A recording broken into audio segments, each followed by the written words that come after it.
భువన గాత్ర జ్వలన నేత్ర గహన పాత్ర ఘన వన ధీరా దహన గోల ధమన కాల ధరణి లీల జయ జయ శూరా ఓంకార క్లీంకార బీజాక్షరాయ నీ కంటకా మంగమాయ ఆకాశదీహారిత మృత్యురాయ కాలాంతకా తన్మయ చిన్మయ బజరే బజరే బజ బజ బజ బజరే బజరంగి బజరే బజరే బజ బజ బజ బజరే బజరంగి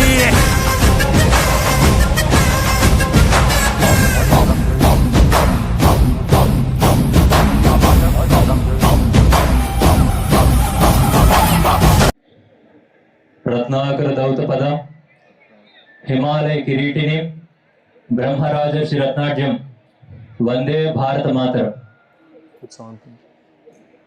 ఒకసారి అందరూ గట్టిగా చెప్పాలి, భారత్ మాతాకి. చిన్నపిల్లల సౌండ్ ఎక్కువ వచ్చింది తప్పితే పెద్దవాళ్ళ సౌండ్ రాల.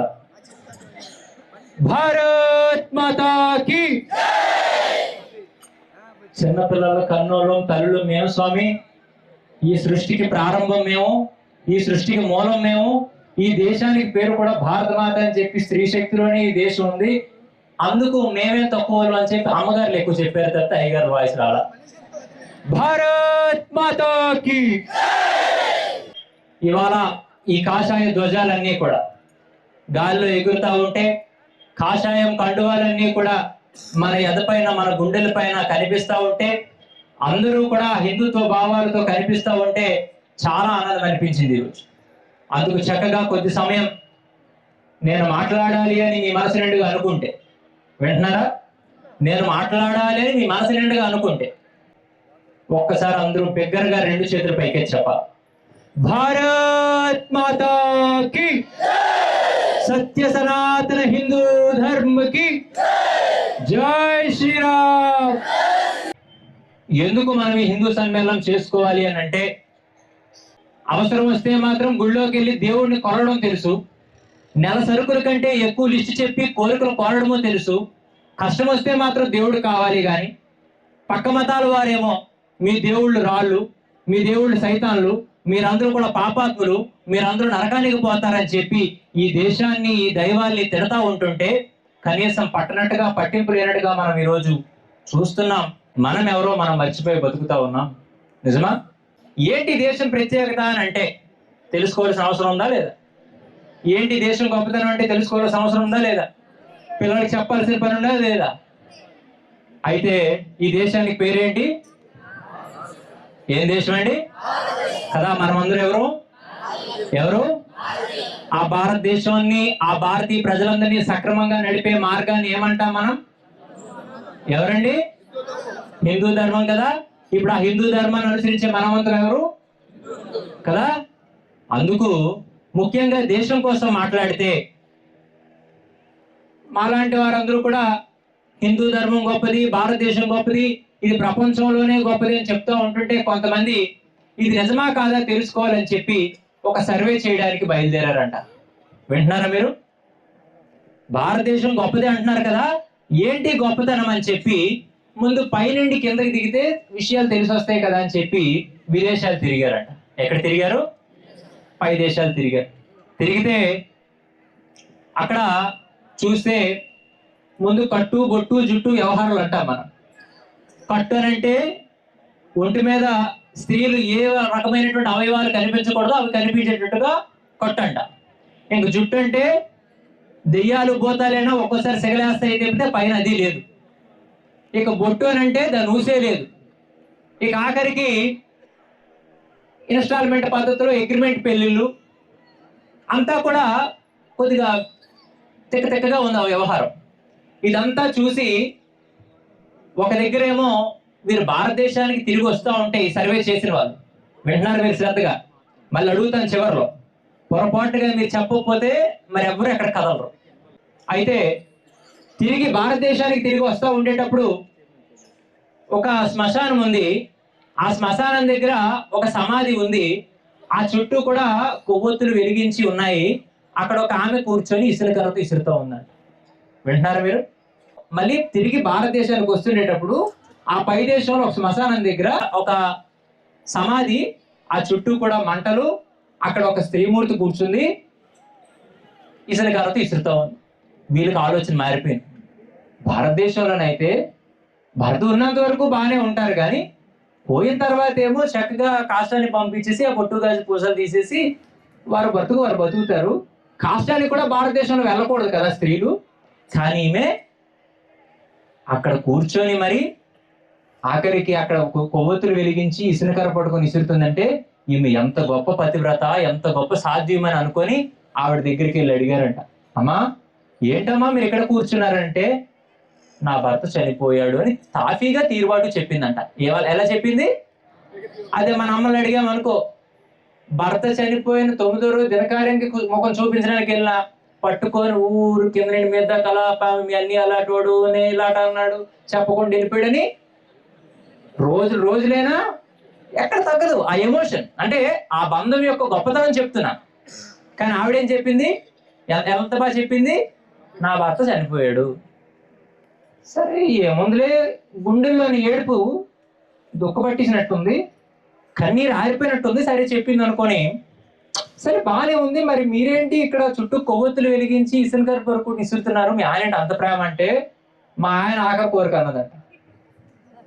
ఏ ఆయన కూడా పిల్లలు బాగా చూసుకో అంటాడు, లేకపోతే నువ్వు బాగుండు అంటాడు, తప్పితే ఇదేం దిక్కుమాల కోరిక అంటే ఆవిడ చెప్తాదంట. అప్పుడు నా భర్త హాస్పిటల్లో చివరి సమయంలో కొనవూపుతుండేటప్పుడు పిలిచి, నేను ఎంత బతికాను, కానీ నేను పోయిన తర్వాత, ఇక్కడంతా కూడా అగ్రిమెంట్ పెళ్ళిళ్ళే కదా, అందుకు నేను పోయిన తర్వాత నా సమాధి ఆరిన తర్వాతే ఇంకొకరు నువ్వు పెళ్లి చేసుకో అన్నాడు. అందుకే ఈ సమాధి అంత వేగంగా ఆరుతుందని చుట్టుపక్కల కొవ్వొత్తులు పెట్టి ఇసురుగారు పట్టుకుని ఇసురుతుంది, ఇది ఆరిపోతే మాత్రం ఇంకోటి దగ్గర వెళ్ళిపోతాను అన్నదా. ఆ సమాధి ఆరిపోతాడ అంటే పై దేశంలో పతివ్రతలు సాధ్యమల్లు పరిస్థితి, కానీ ఈ దేశంలో సీతా మహాసాధ్వి అంటున్నాం, అరుంధతి అంటున్నాం, సతీ సావిత్రి అంటున్నాం. అటువంటి అంశంలో వచ్చినటువంటి అమ్మగారులందరూ కూడా ఈ రోజు ఈ సోమలింగపాలెంలో ఈ రకమైన హిందూ సమ్మేళనానికి వచ్చారు. మీరందరితో కలవడం చాలా సంతోషంగా ఉందన్నమాట. అటువంటి పరిస్థితుల్లో ఈ దేశానికి మీరు వచ్చారు, ఎవరు అక్కడ పైన సంగతి అర్థమైపోయింది. ఈ దేశం యొక్క వ్యవస్థ ఎలా ఉంది అని ఆలోచనతో వచ్చేటప్పుడు వీరు మార్గ మధ్యలో నడుస్తున్నారు, కాస్త అలసటగా ఉన్నారు. ఎలా ఉన్నారు? నడిస్తే అలసటే కదా. ఒక అమ్మగారు బయటని ఏం చేస్తుంది? ముగ్గు వేసుకుంటుంది. ఏం చేస్తుంది చెప్పాలమ్మా? ఏం చేస్తుంది ఆమె? ముగ్గు వేస్తుంది. ముగ్గు వేస్తే వీరు ఎప్పుడైతే అలసిన ముఖాలతో చూసిందో ఆ తల్లి, నాయనా బాగున్నారా అని అడిగిందంట. ఏమని అడిగింది? వీళ్ళు ఆశ్చర్యపోయారు. కుటుంబ సభ్యులు అయిన వాళ్ళే పలకరించరే, అలాంటి దేవుడికి మనం ఎవరో తెలియదు అయినా పలకరించని అని చెప్పి అప్పటికే ఆశ్చర్యం వేసి, అమ్మ బాగున్నావు అమ్మా అన్నాడు. ఒకప్పుడు ఇల్లులు ఇంటి ముందు వాకిలు ఉండేది, ఇప్పటికీ కొన్ని పల్లెటూరులో చూస్తాం, కానీ ఇప్పుడు అలా కాదట. మొత్తం కాంపౌండ్ కట్టేసుకొని ఆ పరిధిలోనే బతుకుతారు తప్పితే ఇటోళ్ళు అటెళ్ళక్కర్లేదు, అటు ఇల్లు రావక్కర్లా. పూర్వకాలంలో ఇల్లుల ముందు ఏముండేవి? వాకిళ్ళు ఉండేవి, వాకిలి ఇల్లులు, పందిరిల్లు అని కూడా అనేవారు. అయితే నాయన రండి కూర్చోండి అని చెప్పి అమ్మ పలకరించడమే కాకుండా కూర్చోబెట్టే లోపు ఇంట్లో అయ్యగారు వచ్చారు. బయటకు వస్తుంటే ఆయన హడావుడిగా పనికి బయలుదేరిపోతుంటే, ఏమండి మీరు క్యారేజ్ తీసుకున్నారా, మీరు మంచినీళ్ళు పెట్టుకున్నారా, ఆ టువాలు పట్టుకున్నారా అని చెప్పి ఆయన పట్టించుకోకపోయినా గాబడు వెళ్ళిపోతున్నా కూడా వెళ్ళిపోతూ క్షేమంగా వెళ్ళిరండి, సాయంత్రం మీకోసం వండి పెడతాను అని చెప్పి ఆయన పట్టించుకోకపోయినా కూడా ఇవి ప్రాకులాడుతూ మాట్లాడుతూ ఉంది. ఇది చూసిన తర్వాత ఈ వ్యక్తులు కూర్చున్నారు కదా, వీరిని ఆ తల్లి ఏమడిగింది? నాయనా భోజనం తింటారా అని అడిగింది. వద్దమ్మా అని మొగమాటానికంటే కూడా, లేదు నాయనా మీరు మొగమాట పడుతున్నారు, మీరు చాలా దూరం నుంచి వచ్చినట్టున్నారు అని చెప్పి అమ్మ వెంటనే భోజనాన్ని పెట్టింది. మరి భోజనం వడ్డించి వారికి ఆ తింటున్నప్పుడు ఏం చేస్తుంది? ఆ ముగ్గు ఏదైతే ఉందో, ఒక పక్క వర్షం మబ్బులు వస్తూ ఉన్నాయి. ఏమొస్తున్నాయి? మబ్బులు వస్తూ ఉన్నాయి. ఆ మబ్బులు వస్తున్నప్పుడు కూడా తల్లి వరిపిండి తెచ్చి వేసుకుంటుందంట. ఇలా జరిగేటప్పుడు ఆ పందిరి ఇంటి ముందు వరిదుప్పులు కట్టేవారు. మీకు తెలుసా అది? ఏమా అందరూ పల్లె ప్రాంతాలే కదా, ఇంటి ముందు ఏం కట్టేవారు? ఇది కట్టేటప్పుడు వీరు ఇవన్నీ గమనిస్తా ఉన్నారు. ఎక్కడ చూసినా కూడా ఒక 5 తరాల పెద్దల ఫోటోలు, దేవతల ఫోటోలు, అలాగే చిత్రపటాలు, ఈ ధూపాలు దీపాలు ఇవన్నీ కూడా ఆ ఇల్లే ఒక దేవాలయంలో ఉంది. ఇది చూసిన తర్వాత అడిగారట, అమ్మా ఎవరు అడిగారు? పై దేశంలో వెళ్ళి భారతదేశం గొప్పదా పై దేశాలు గొప్ప అని చెప్పి సర్వే చేయడానికి వెళ్ళిన వాళ్ళు ఈ తల్లిని అడుగుతున్నారు, అమ్మా మేమెవరో నీకు తెలియదు కదా, మేమెవరమో నీకు తెలియదు, కానీ చూడగానే బాగున్నారా అని అడిగావంటే, ఎందుకమ్మా అడిగావంటే అది మానవత్వం అన్నదంట. ఏమన్నది? మానవత్వం. అంటే తెలిసినా తెలియకపోయినా నువ్వు బాగున్నావా లేదా అని తెలుసుకునే సంస్కృతి మానవుడికి మాత్రం ఉంటుంది. అంటే ఎదుటివారు బాగున్నారో లేదో తెలుసుకోవాలి. వారు బాధలో ఉంటే ఆ బాధను మనం మైమరిపించేలా వారికి మనం అందుబాటులో ఉండాలి. వారికి మనం ఆనందాన్ని కలగజేయకపోయినా పర్వాలేదు, కానీ ఎదుటి వారిని మనం బాధ పెట్టకూడదు. ఇవాళ మనుషులు అలా తయారవ్వలేదే. ఎదుటోళ్ళు నవ్వితే ఏడుస్తారు, బాగుంటే వారో రాకుండా మంటలు రగిలిపోతూ ఆఖరికి బాగున్న వారి జీవితంలో కుంపట పెడుతూ పైశాచికమైన ఆనందాన్ని పొందుతారు. ఇటువంటి వారెవరు? మానవులు అయితే కాదు. ఎటువంటి వాడైనా శత్రువు అయినా కూడా బాగుండాలి, వాడికి కూడా బుద్ధి వచ్చి మళ్ళీ మంచి మార్గంలో బ్రతకాలని కోరుకునేటువంటి తత్వం ఎక్కడుంటది? అది మానవత్వం ఉంటుంది. మొట్టమొదటి ఏం చెప్పిందంటమ్మా? బాగున్నారా అని అడిగావు, ఎందుకమ్మా అంటే అది మానవత్వం. సరే అమ్మా, బానే ఉంది, మేము ఎవరో తెలియకపోయినా కూడా పిలిచావు, బాగుంది, దారిలో పోతారులే అనుకోకుండా నువ్వు ఇంటి దగ్గర కూర్చోబెట్టుకున్నావు కదా, ఇదేంటమ్మా అంటే ఇది భారతీయ తత్వం అన్నదంట. ఏమన్నది? మాకు సంబంధించిన వాడు కాకపోయినా వాడికి శ్రమలో ఉన్నాడంటే వాడిని చేర్చి ఆదరించి హక్కును చేర్చి వాడిని మాకు దగ్గర చేసుకొని ప్రేమభావంతో చూసేటువంటిది భారతం. సరే అమ్మా, బాగుంది, నీ భర్త కదా ఆయన, కనీసం నేను పట్టించుకోవట్లేదు, ఆయన పనులు ఆయన వెళ్ళిపోతున్నాడు, కనీసం నీకు సమాధానం కూడా చెప్పట్లేదు, సర్లే సాయంత్రం కలుద్దాంలే మాట్లాడదాం అనుకోకుండా కూడా ఆయన పని మీద ఆయన గాబరాగా వెళ్తున్నప్పుడు కూడా నువ్వు ఆయన దగ్గర మాత్రం చాలా వినయంగా చాలా దగ్గరగా వెళ్తూ మాట్లాడుతున్నావు. అదెందుకమ్మంటే అది స్త్రీ తత్వం అన్నదంట. ఏమన్నది?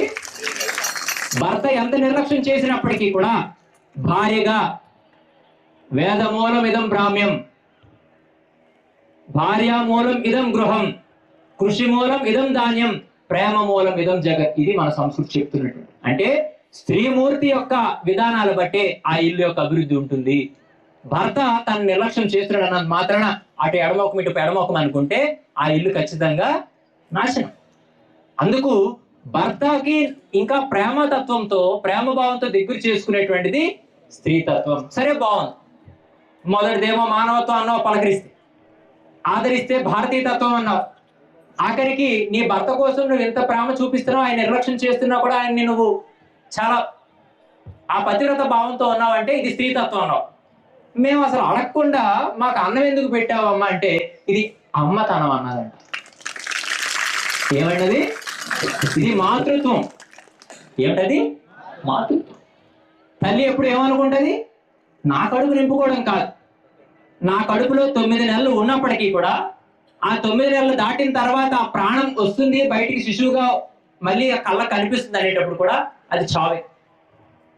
ప్రతి తల్లి ఏమనుకుంటదనంటే ఆ చనిపోయే చివరి క్షణమైనా కూడా, ఆ రెప్ప మూసే ఒక్క క్షణంలోనైనా కూడా 9 నెలలు నా గర్భంలో దాచుకొని భద్రంగా చూసుకున్నటువంటి ఆ శిశువుని నేను ఒక్కసారి కళ్ళారా చూసి ప్రాణం పోతే కూడా అది నా జన్మకు సార్థకదని చెప్పి తల్లి అనుకొని తన పొట్ట కట్టుకొని మరి పిల్లలకి పెట్టాలనుకుంటది. అది భారతీయ సంస్కృతిలో ఎవరికైనా కూడా అన్నం పెట్టి ఆకలి తీర్చడం అది మాతృత్వం. సరే, ఇదంతా బానే ఉంది అమ్మా, మరి ఈ బయట వరిపిండి వేస్తున్నావు, ఇక్కడేమో వరితుప్పు కట్టారు, ఇవేమో పక్షులు తింటా ఉన్నాయి, అవేమో చిన్న చిన్న క్రిమికీటకాలు తింటా ఉన్నాయి, ఈ గింజల్ని మీరు ఉంచుకుంటే ఇంకొన్ని రోజులు మీకు పనికొస్తాయి, ఆ గింజల్ని గుండ చేయకుండా వరిపిండి ఉంచుకుంటే మీకు ఇంకా పనిచేస్తాయి అని అంటే, లేదు నాయనా ఇది హిందుత్వం అన్నదంట. ఏంటది?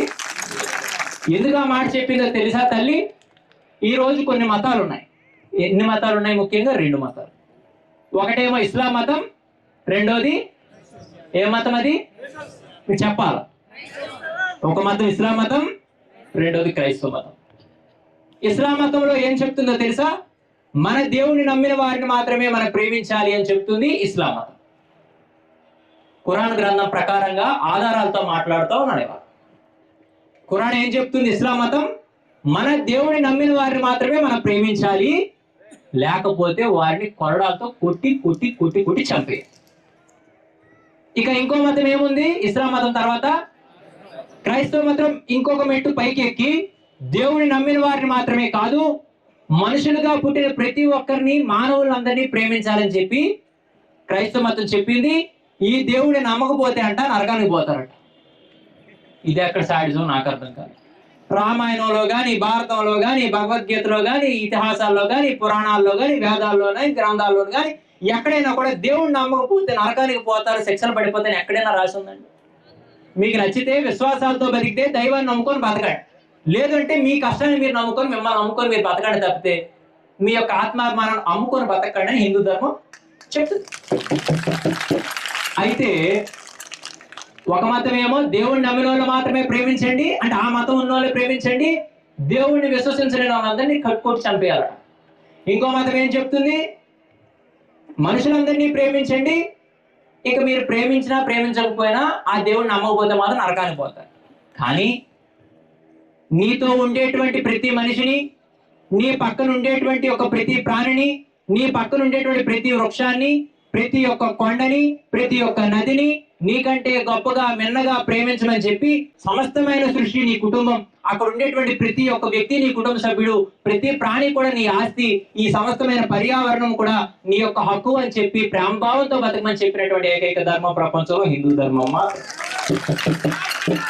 అందుకే ఆ తల్లి చెప్పింది, నేను తింటున్నాను బాగుంది, నా భర్త తింటున్నాడు బాగుంది, నా పిల్లలు తింటున్నారు బాగున్నారు, అందుకే ఆ చిన్ని చిన్ని చీమలు, ఆ చిన్న క్రిమి కీటకాలకు వాటికి ఆకలి ఎలా తీరుతుందో ఆ ముగ్గు ద్వారా అలంకరించుకుంటే ఆ చిన్న చీమలు తింటాయి, ఇక్కడ చిన్న వరిదుబ్బు కట్టుకుంటే ఆ పక్షులు వచ్చి తింటాయి, కాబట్టి నా యొక్క ధర్మాన్ని నేను పాటించినట్టు అని చెప్పి ఆ వాళ్ళ తల్లి చెప్పింది. ఇవాళ ఇటువంటి భావాలతో మన తల్లులు ఉన్నారా అని నేను అడుగుతున్నాను సభలో. ఉన్నారా? ఉన్నారా? నిజమే. అమ్మగారు ఈ మధ్యన వీరి పెంపకం వల్ల కొత్త తరం పిల్లలు ఎలా తయారయ్యారంటే, పెళ్లి అవ్వకముందే పెళ్లి కొడుకుని కాస్త గ్రిప్లో పెట్టుకొని, పెళ్లి అయిన తర్వాత మనం కుటుంబం కలిసి ఉంటుందా లేకపోతే వేరే కుటుంబం కాపురం అని అడుగుతుంది. లేదు లేదు, పెళ్లి అయినంత వరకే మా అమ్మ నాన్న, తర్వాత మనం వేరే కాపురం అని చెప్తున్నాడు కొడుకు కదా. పొరపాటుని ఇల్లు కట్టాలి అని ఆలోచన వస్తే ఏటట డూప్లెక్స్ హౌస్ అట. ఏం హౌస్ అండి? మెట్లు కనిపించకూడదు, ఈ లోపల బతికారా సచ్చారా కనిపించకూడదు, అన్ని లోపలే జరిగిపోవాలి. ఇంకా అది కాదంటే ఫ్లాట్కి వెళ్ళిపోవాలి. ఎక్కడికి? ఫ్లాట్లలో కూడా బతికితే చస్తే కూడా ఒక పూట ఉంచనివ్వరు, బ్యాంక్ తీసేయండి తీసేయండి తీసేయండి. మొదటిది ఏమైంది? మనం ఇల్లు యొక్క కట్టే నిర్మాణాలు పోయినాయి, మన ఆలోచనలు అన్నీ కూడా ఏమని అంటారు? డబ్బే సర్వం అంట. ఏంటది? డబ్బే సర్వం అంట. నేను అందుకే చెప్తాను, మీ అందరికి ఒక ప్రశ్న వేస్తాను నేను. మనం డబ్బులను పుట్టామా ప్రేమకు పుట్టామా? చెప్పండి చెప్పండి. డబ్బుకు పుట్టామన్నారు చేయతను సార్. డబ్బుకు మేము పుట్టాం బాబు, 2 నోట్లు కలిస్తే మేము పుట్టాము. ఇద్దరు వ్యక్తులు ప్రేమగా కలిసి ఆ ప్రేమకు ప్రతిరూపాలుగా ఒక ఆకారాలు తయారు చేయాలని చెప్పి, ఆ ఆకారాలకి కుటుంబానికి వారసులుగా మారాలని చెప్పి ప్రేమగా కలిస్తే పుట్టామన్నారు చేయొద్దండి. అంటే ఒక ఇద్దరు తల్లిదండ్రులు పుట్టామన్నారు, తల్లికి తండ్రికి మనుషులకు పుట్టామన్నారు చేయొద్దు. అచ్చిచి మనుషులకు పుట్టిన చేయొద్దండి. అర్రే, మనుషులకు పుట్టినోళ్ళు చేయొద్దండి. ఓ భగవంతుడా, అంటే మీరు మనుషులు కాదా? డబ్బుకు పుట్టినోళ్ళు చేయొద్దండి. ముందు డబ్బుకి మనుషులకు పుట్టినోళ్ళు చేయొద్దండి, డబ్బుకు పుట్టినోళ్ళు చేయొద్దండి, మనుషులకు పుట్టినోళ్ళు చేయొద్దండి. అయితే చేతులు దించండి. అసలు మనిషి అనే పదానికి అర్థం ఏంటో తెలుసా? ఏమా వింటున్నారా? కాస్త సమయం అయిపోయింది, వదిలేమంటారా లేకపోతే ఒక 10 నిమిషాలు మాట్లాడేదా? మాట్లాడాలా? మాట్లాడాలంటే మీ అందరూ ఒకసారి గట్టిగా చెప్పండి, జై శ్రీరామ్. చేతులు ఎత్తరా? జై శ్రీరామ్. మనిషి అనే పదానికి అర్థం మీకు తేటతెల్లంగా అర్థమైనట్టు చెప్తా. మనీ అంటే ఇంగ్లీష్లో ఏంటి? మనీ అంటే ఇంగ్లీష్లో షీ అంటే ఆడది. అంటే మగవాడైతే ఆడదానికి, ఆడదైతే డబ్బుకి లొంగకుండా బ్రతికి యథార్థమైన బ్రతికే మనిషి. మరి ఇవాళ మనుషులు చేస్తున్నారా? డబ్బు కోసం ఎంతకైనా దిగజారిపోతున్నారు. డబ్బు కోసం ప్రేమలు, ఆప్యాయతలు, బంధాలు, బంధుత్వాలు అన్ని వదిలిగొట్టుకుంటున్నారు. ఆఖరికి స్త్రీమూర్తుల కోసం వ్యసనాలు పాలై ఇంటిలో నా జీవితం అంతా నీతోనే, మళ్ళీ 7 జన్మలైనా కూడా నీతోనే చెప్పేటువంటి తల్లులు కూడా మోసం చేస్తూ స్త్రీమూర్తుల కోసం కూడా ఎంతో రకమైనటువంటి అహీనత్వానికి కట్టుబడి మనుషులు బతుకుతుంటే ఇప్పుడు మనుషులు ఉన్నారా అని నేను అడుగుతున్నాను. ఉన్నారా? ఇటువంటి పరిస్థితుల్లో ఇప్పుడే ఉదాహరణ, మనుషులకు పుట్టలు చేయొద్దండి అంటేనే ముఖాలు చూసుకున్నాం. మొన్న కార్యక్రమానికి వెళ్ళాను. ఎక్కడికి? హిందూ సమ్మేళనమే. వెళ్తా ఉండేటప్పుడు దారిలో రూట్ ఎక్కడో కన్ఫ్యూజ్ అయ్యాం. అయితే ఒక రచ్చబండి వస్తుంది కదా, ఆ రచ్చబండి దగ్గర మన వాళ్ళు అద్దం దించి, అమ్మా ఇక్కడ కార్యక్రమం ఎక్కడ అవుతుందని అడిగారంట. ఏమడిగారు? వాళ్ళకి అర్థం కాలేదు. ఊర్లో గోల్డ్ కార్యక్రమాలు అవుతాయి కదా, ఏం కార్యక్రమం అని అంటే, ఈ లోపు ఇంకొక ఆవిడ పక్కన వచ్చింది. అది కాదే, అలా హిందువుల సన్మానం అవుతుంది కదా, అది కాలే. ఎవరిది? ఆయమ్మ ముఖాన పసుపు ఉంది, ఆ అమ్మ బొట్టు పెట్టుకుంది, ఆమె మెడలో కూడా మంగళసూత్రం ఉంది, కాలుకు పట్టీలు ఉన్నాయి, మెట్లు ఉన్నాయి, ఆమె కూడా ముత్తైదు. ఆవిడ ఏం చెప్తుంది? అలా హిందువుల సన్మానం అవుతుంది కదే అక్కడ గల. అంటే హిందువులు అంటే వేరు, మేము వేరు. ఇటువంటి భావన ఈరోజు సమాజంలో ఉంది. కాబట్టి మనం పూజలు చేస్తే దేవుడు మనకేం పుణ్యాలు ఇచ్చేస్తాడు, భజనలు చేస్తే వరాలు ఇచ్చేస్తాడు, యజ్ఞయాగాలు చేస్తే మనం అనుకున్నవి అయిపోతాయని చెప్పి భ్రమలో బ్రతుకుతూ ఈరోజు మనం ఏం చేస్తున్నాం? మన కర్తవ్యాలను మనం మర్చిపోతున్నాం. కర్తవ్యాన్ని మనం ఏం స్వామి ఎలా పాటించాలి అని అంటే, ముందు మనల్ని మనం ప్రకటించుకోవాలంటే మీకు పక్క మతాలకి మన ధర్మానికి వ్యత్యాసం చెప్తాను, ఆ తర్వాత మీరు ఏం చేయాలో మీకు అర్థమవుతుంది. ఇవాళ ఇస్లాం మతం ఉన్నవారు అనుకోండి, స్త్రీమూర్తులు గుర్కా వేసుకుంటారు. ఏం వేసుకుంటారు? చెప్పాలి తల్లి. గుర్కా అంటే ముఖం కూడా కనిపించదు. పక్క యొక్క పురుషుడు చూస్తే అది మానభంగం చేసినట్టు అంట, అందుకు ముఖాలు కూడా చూపించరు భర్తకు తప్పిస్తే. అది వాళ్ళ యొక్క మత ధర్మం, సిద్ధాంతం.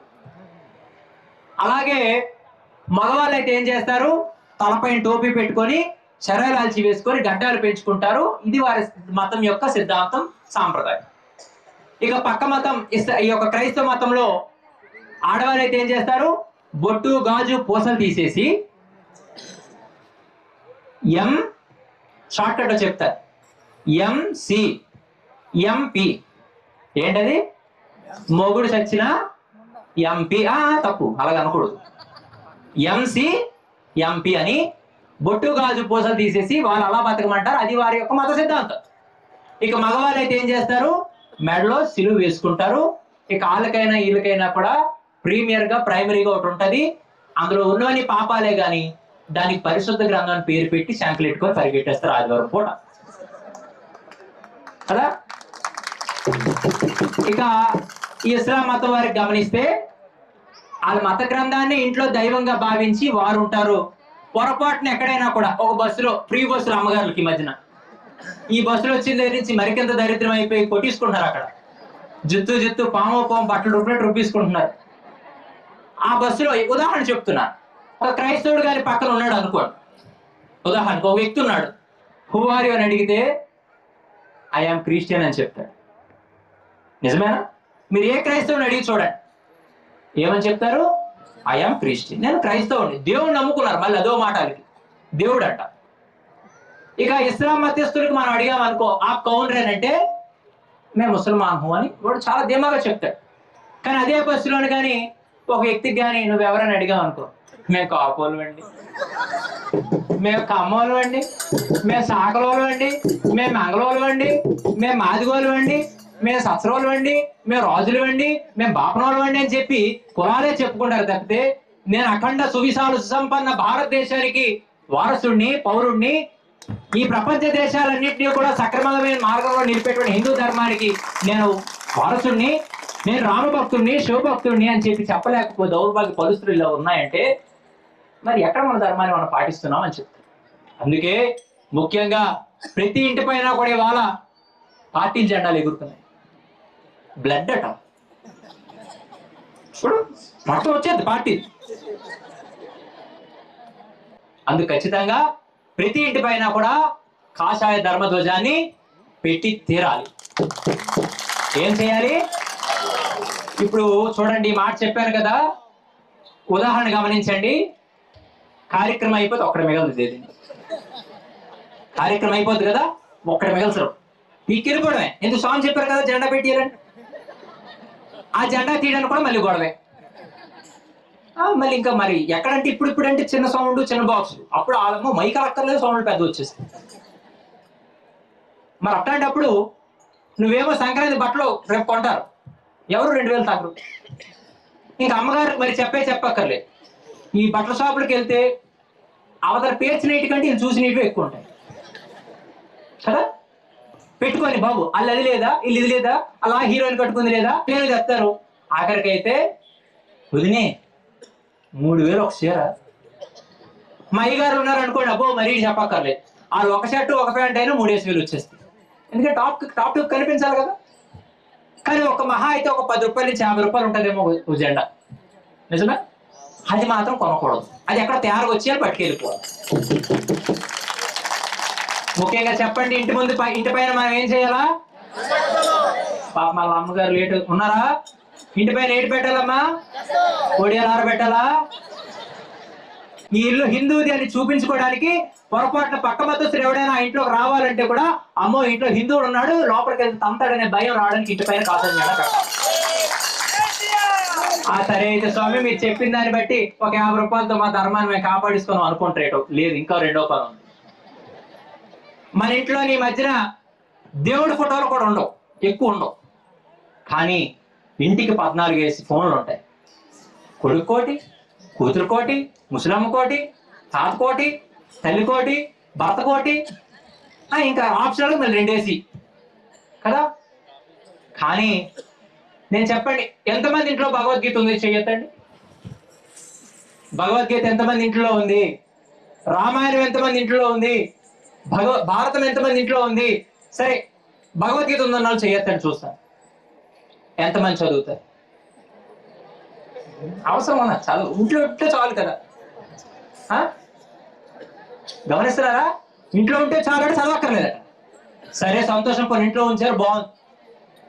మనం చదువు, పిల్లలు కూడా చదివించే పరిస్థితులు లేవు. మరి అలాంటప్పుడు ఇప్పుడు ఏం చేయాలా?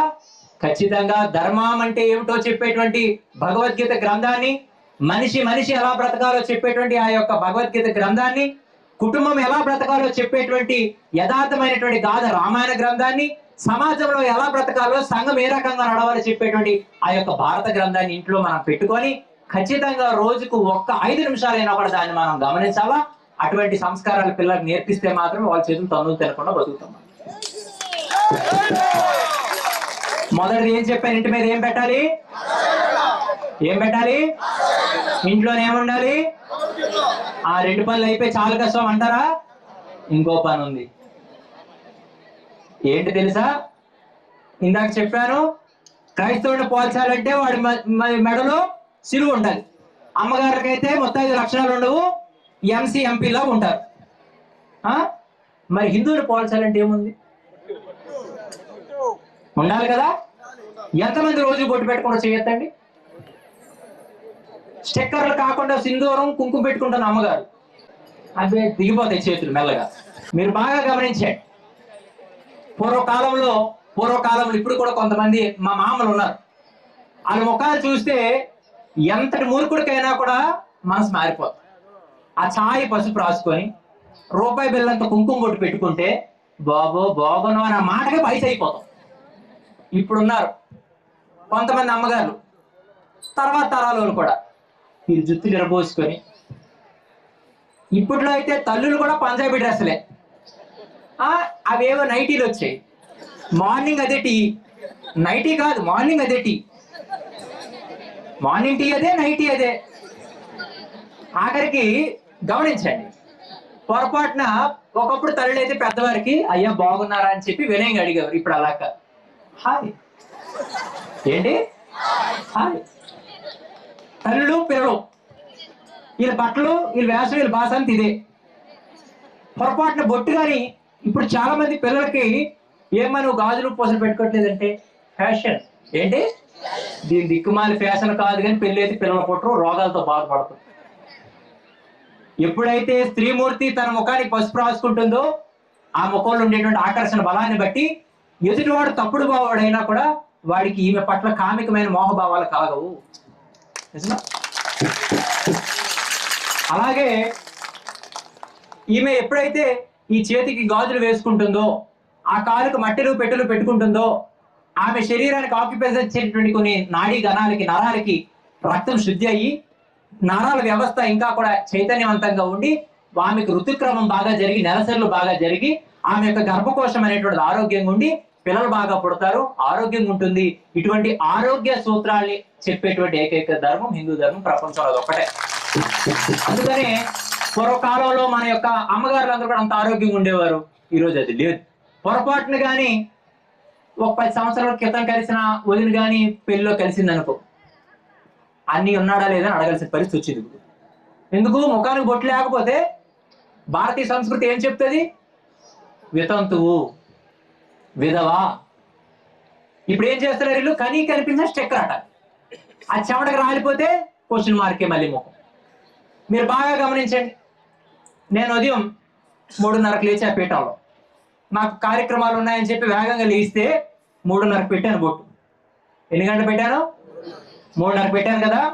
నేను సాయంత్రం మళ్ళీ స్నానం చేయకపోతే నేను గంటాపదంగా చెప్తున్నాను, మీ ఇష్టం, ఎవరు వచ్చి నిరూపించుకుంటే వచ్చి పీఠకి. మళ్ళీ నేను రాత్రి ఇంచుమించుగా నేను రోజు పడుకుంటేప్పుడు నాకు 1 గంట 2 అవుద్ది ప్రతిరోజు రాత్రి సమయం. మీరు మళ్ళీ ఉదయం 4 గంటలకు చూడండి, నా ముఖం మీద బొట్టు మళ్ళీ అలా లేకపోతే నా తలపాగా తీసి మీ కాలు దగ్గర పెట్టేస్తాను. ఏం పెడతాను? రాజు కిరీటం ఎటువంటిదో నాకు నా తలపాగా ఎటువంటి, తలపాగా పెడితే నా తల పెట్టినట్టే. మీకు ఉదయం పెట్టిన బొట్టు మళ్ళీ రాత్రి అయినంత చిరిగిపోదు. ఎందుకనంటే నాకు ఇష్టమే. బొట్టు లేకుండా నా ముఖాన్ని నేను చూసుకుంటే ఆధార్ కార్డు ఫోటో లాగా ఉంటుంది, నాకు అందుకు నచ్చుతుంది. ఎందుకు ఇది గుర్తుండాలి అని అంటే, ఏ వ్యక్తి నుదుటిపైన బిందు ఉంటుందో వాడు మాత్రమే హిందువు తప్పితే భుజాలు ఎగరేసి నేను 100 సార్లు శబరిమలకి వెళ్ళాను, 80 సార్లు తిరుపతికి వెళ్ళాను, 70 సార్లు భద్రాచలంకి వెళ్ళానని చెప్పి తాళాలు కొట్టుకుంటే మాత్రం ఇది భక్తి కాదు. అర్థమైందా? అందుకే మనం అందరం కూడా పక్షులు చూసి నేర్చుకోవాలి ఎలా బ్రతకాలో. ఎవరు చూసి నేర్చుకోవాలి? పక్షులు చూసి నేర్చుకోవాలి. పక్షి ఎక్కడ పడుకుంటది చెప్పాలి. వచ్చేసాను, భోజనంకి వెళ్ళిపోదాం, మీ అందరితో కూడా నేను తినాలి, నాకు బీపీ షుగర్లు ఉన్నాయి. ఎక్కడ పడుకుంటే? చెట్ల మీద కదా. ఎప్పుడైనా ఎవరైనా ఎక్కడైనా ఏ సందర్భంలోనైనా పక్షి చెట్టు మీద పడుకుంటున్న పక్షి కిందన పడిపోయిందని ఎక్కడైనా చూసారా? ఏమండి చూసారండి ఎక్కడైనా? కానీ మన ఇంట్లో 6x6 మంచం సరిపోద్ది పెద్దది, కానీ 8x8, 10x10 మంచాలు కూడా ఉన్నాయి. అక్కడ పడుకుంటున్న మనుషులు కూడా పడిపోతున్నారు. పడుకొని మంచాల మీద పడుకొని పడిపోయే వాళ్ళు చేయొద్దండి, ఉంటారు ఇంచుమించుగా. జై శ్రీరామ్. అయితే ఏం చెప్తున్నాను, చెట్టు మీద పడుకుంటున్న పక్షి మాత్రం పడటం లేదు, దానికి తగినంత నిద్ర చెందుతుంది, ప్రశాంతంగా మళ్ళీ గాలి ఎగిరిపోయి దాని పని చేసుకుంటుంది, జీవితాన్ని సాగిస్తుంది. కానీ మంచం పైన పడుకుంటున్న మనిషి మాత్రం ఏమవుతున్నాడు? దీనికి కారణం ఏంటో తెలుసా? ఆ పక్షి చెట్టు కొమ్మన ఉండేటప్పుడు, నిద్రకి దగ్గర అవుతుండేటప్పుడు అది గుర్తుపెట్టుకుంటుంది ఏమిటి అని అంటే, నేను ఒక చెట్టుపై ఉన్నాను, ఆ చెట్టు కొమ్మపై ఉన్నాను, ఇప్పుడు నేను పడుకోబోతున్నాను, ఇప్పుడు నేను ఆ యొక్క కాళ్ళతో కొమ్మను పట్టుకుంటున్నాను, నేను నిద్రలోకి వెళ్ళిన తర్వాత పొరపాటున కానీ నా పట్టు నేను విడిచిపెట్టేస్తే నేను పడిపోతాను, చేతిలో కాళ్ళు ఇరిగిపోతాయి, ప్రాణం కూడా పోవచ్చు అనేటువంటి జాగృతితో పక్షి పడుకుంటుంది కాబట్టి పడట్లేదు. మనిషి మొత్తం ఒళ్ళు మరిచిపోయి కాలు చేతి అన్ని పెట్టి పడుకుంటున్నాడు కాబట్టి మనిషి కింద పడిపోతున్నాడు. ఇవాళ ఆ పక్షిలాగే మనం కూడా మన భారతదేశంలో పుట్టాం, హిందూ ధర్మంలో ఉన్నాం. ఈ దేశాన్ని ధర్మాన్ని మనం గౌరవించి, ఈ దేశాన్ని ధర్మాన్ని మనం అక్కడ ఉండేటువంటి నియమాలు మనం పాటిస్తే మాత్రమే మనం నిలబడగలుగుతాం, లేకపోతే పడిపోతాం అనేటువంటి జాగ్రత్త ఆ పక్షికి ఉండేటట్టు మనకి వస్తే ఈరోజు ఏ ఇంట్లో కూడా కన్నీరు ఉండదు, ఏ ఇంట్లో కూడా కష్టం ఉండదు. ఒకవేళ ఉన్నా కూడా ధైర్యంగా సమర్థవంతంగా ఎదుర్కోగలిగే శక్తి మనకు వస్తుంది. మీరు బాగా గమనించండి, రాముడి కంటే కష్టాలు ఎక్కువ పడిపోయిన చేయొద్దండి, ఇక్కడ సన్మానం చేసి వెళ్ళిపోతే నీ కండువతో కదా, నిజమే కదా. అటువంటి పరిస్థితుల్లో మనందరికీ విశ్వాసం కావాలి. భగవంతుడిని నమ్మడమే కాదు, ఆ దైవం చెప్పిన ఉద్దేశాలకు కట్టుబడి మన బతకాల. మనమే కాకుండా మన తర్వాత తరాల వారిని కూడా, వారికి సంపదలు మాత్రమే కాదు సంస్కారాన్ని కూడా మనం ఆస్తిగా ఇవ్వాలి. ఈరోజు తల్లిని తల్లి అని పిలవలేకపోతున్నారు, తండ్రిని తండ్రి అని పిలవలేకపోతున్నారు. తల్లిని మమ్మీ అంటే మా అమ్మలకు ఆనందం, డాడీ అంటే ఈరుకోక ఆనందం. కొన్ని ఇంట్లో ఆ దరిద్రం కూడా లేదు. కోరి కోరి కొడుకుని కొసరి మాట్లాడదాం అన్నా కూడా కొడుకులు కూతురు పట్టించుకోని పరిస్థితులు వచ్చేవా. అందుకు చక్కగా చిన్న పిల్లలందరూ కూడా చాలా మంది వచ్చారు. చాలా మంది మేలుకొలుపులు చేసే అలవాట్లు ఉన్నాయి. ఉదయాన్నే మీతో పాటు వారిని కూడా లేపి, మా పిల్లలు రారు అని అంటే ఆ భజన తాళాలు ఉంటాయి, వాళ్ళ చేతికి ఇచ్చేయండి, ఎందుకు రారు నేను చూస్తాను, నేను చెప్తాను. నేను ఇవాళ మీ అందరి ముందుకు నిలబడ్డానికి కారణం ఏంటో తెలుసా? మా పెద్ద స్వామి పూర్వాశ్రమం గురువు గారు సమతానంద స్వామి 3600 భజన పాటలు రాశారు. ఎన్ని? 3000 రికార్డెడ్గా పీఠంలు ఉన్నాయి. ఆయన కార్యక్రమాలకు వెళ్ళేటప్పుడు పాడతారు, మాట్లాడతారు. కాబట్టి నాకు చిన్నప్పుడు భజనలు ఎక్కువ అయ్యేటప్పుడు డోలకి దగ్గరికి వెళ్ళి ఇలా కొట్టుకుండేవాడు. డోలకి దగ్గరికి వెళ్ళి ఆ సరదాతో నేను డోలకు నేర్చుకొని పెద్ద ఆయన వెనకతల కార్యక్రమాలకు వెళ్ళేటప్పుడు ఆయన పాడుతూ ఉంటే డోలకు నేను వాయిస్తూ క్రమక్రమంగా ధర్మం కోసం తెలుసుకుంటూ భవిష్యత్ తరాలకి డాక్టర్లు, ఇంజనీర్లు, పోలీసులు, ఆఖరికి రాజకీయ నాయకులు పని పాట లేని పొరంబోకులు ఉంటున్నారే తప్పితే ఈ దేశాన్ని, ధర్మాన్ని, వీటి గౌరవాల్ని, మర్యాదలు నిలబెట్టి సన్యాసులు ఉండగలేకపోతున్నారు. కాబట్టి నేను ఖచ్చితంగా సన్యాసిని కావాలని చెప్పి నా 14వ ఏట ఆపద్ధర్మ సన్యాసానికి వచ్చి 18వ ఏట సంపూర్ణ సన్యాసాన్ని స్వీకరించి ఇవాళ మీ అందరి ముందు కూడా ఇంత యొక్క గర్వంతో, ఇంత ధీమాగా, ఇంత ధైర్యంగా ధర్మం కోసం మాట్లాడగలుగుతున్నామంటే సరదాగే మొదలైన ప్రయాణం ఇవాళ ఇంతమందిని దగ్గర చేసి ఎక్కడ మొదలైంది? భజన దగ్గరే, డోలక్క దగ్గరే. నా పని స్కూల్ సెలవు పెట్టి అటు వెళ్ళిపోవాలి. పిల్లలకి మీరు భజన తాళం ఇస్తే ఆ చప్పుడు వారి మనసుని దగ్గర చేస్తుంది. మీరు పాడేటప్పుడు వాళ్ళకి అది లయి ఉన్నా లేకపోయినా కూడా వారికి అలా అలవాటు చేస్తే వారికి కూడా చిన్న చిన్న భజనలు, సంకీర్తన నేర్పించి మీరు గుడికి వెళ్ళేటప్పుడు వారిని కూడా తీసుకువెళ్ళి వారికి బొట్టు పెట్టి మీరు రోజులో ఖచ్చితంగా ఒక్క 10 నిమిషాలైనా కూడా పిల్లలతో కొద్దిసేపు ప్రేమగా మాట్లాడితే ఖచ్చితంగా పిల్లలు మనం చెప్పిన దారిలో ఉంటారు. అటువంటి పరిస్థితుల్లో చక్కగా మరి ఇంత మంచి కార్యక్రమం ఏర్పాటు చేసుకున్నటువంటి కార్యకర్తలందరికీ ముఖ్యంగా గెట్ టుగెదర్. ఏంటిది? అందరూ కూడా కుటుంబ సభ్యులం, భరతమాత యొక్క ముద్దు బిడ్డలం అందరం కూడా మనం కలిసి మళ్ళీ మన యొక్క గతాన్ని తలుచుకొని గుర్తు చేసుకొని భవిష్యత్తుని మనం ప్రణాళిక చేసుకుంటాం. అందుకు ఖచ్చితంగా మీ అందరూ కూడా భవిష్యత్తు రోజుల్లో ఇంకా జీవితాలు కష్టతరం అవబోతున్నాయి.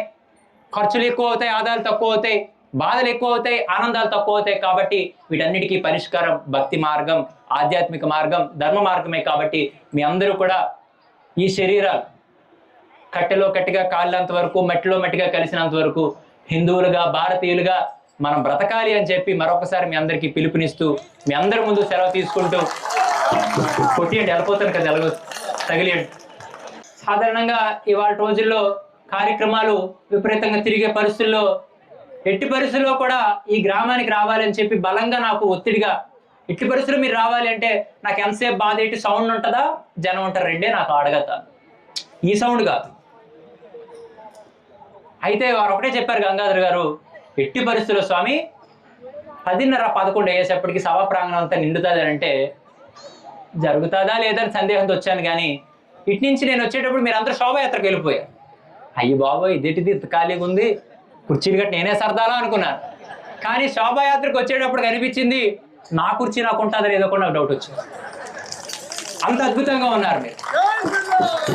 అందుకు ఇవాళ నేను ఉదయం విశాఖపట్నం వెళ్ళి 1:30 విశాఖపట్నం నుంచి 1:30 140-150 స్పీడ్లో వచ్చాం మిమ్మల్ని కలవడం కోసం మాత్రం. నా ఉద్దేశం అంతా కూడా ఈ ధర్మాన్ని ముందుకు తీసుకువెళ్ళగలిగితే చచ్చిపోయిన తర్వాత కూడా కుక్కలకి సైతం దినకార్యాలు చేస్తున్న రోజులు ఉన్నాయి. కుక్కలకు సైతం కూడా ఇంట్లో ఫోటోలు పెట్టుకొని కన్నీరు కారుస్తున్నారు, కానీ మనుషుల కోసం పట్టించుకోవట్లా. అటువంటిది నేను ఏదో రోజు పోతాను, కానీ పోయే రోజు ఖచ్చితంగా నా హిందువులందరూ సగర్వంగా, నా భారతీయులందరూ సగర్వంగా ఒక సన్యాసి వెళ్ళిపోయాడు అనేటువంటి ప్రేమభావంతో ఒక్కసారి నన్ను చూడడానికి వచ్చినా చాలని చెప్పి నెల్లిమర్ల దుర్గా మహాపీఠం ఉత్తర పీఠాధిపతిగా, హిందూ డిసిప్లినరీ కమిటీ ఇన్ఛార్జిగా ఈరోజు ధర్మం కోసం సేవలు చేస్తూ ఈరోజు మరి ఈ సోమలింగ పాలయానికి వచ్చి మీ అందరినీ కలవడం చాలా ఆనందం. చక్కగా మళ్ళీ సందర్భాలు వచ్చేటప్పుడు మళ్ళీ మనం కలుస్తూ ఉందాం. మళ్ళీ మీరు ఎప్పుడు కబురు పెట్టినా కూడా పిలుపుకు దూరంలో ఉంటానని తెలియజేస్తూ మీ అందరి ముందు సెలవు తీసుకుంటూ ఒకసారి అందరూ కూడా నిలబడండి, మెల్లగా నిలబడండి. భోజనాలు గట్ట కాదు, శరీరాలు జీర్ణమైనంత వరకు మనం ఏ రకంగా బతకాలి? ఎవరైనా అడిగితే ఎవరమని చెప్పాలి? ఇప్పుడు భారతీయులు ఎవరైనా ఉంటే, వింటున్నారా? భారతీయులు ఎవరైనా ఉన్నా, హిందువులు ఎవరైనా ఇక్కడ ఉన్నా, దైవాలు విశ్వసించేటువంటి భక్తులు ఇక్కడ ఉన్నా, గట్టిగా 2 చేతులు పైకెత్తి బిగ్గరగా చెప్పాలి. ఆ చెప్పేటప్పుడు పక్క మతాల వారి యొక్క చెవులు చిల్లు పడిపోవాలి. అర్థమవుతుందా? జై శ్రీరామ్, భారత్ మాతా की सत्य सनातन हिंदू धर्म की, गौ माता की, गीता माता की, गंगा माता की. సోమలింగపాలెం ప్రజలందరికీ, కార్యక్రమం ఏర్పాటు చేసిన బృందం అందరికీ, వచ్చిన మీ అందరికీ, తిన్నోళ్ళందరికీ, ఎంతసేపు మీ తలకైతే నాకు కూడా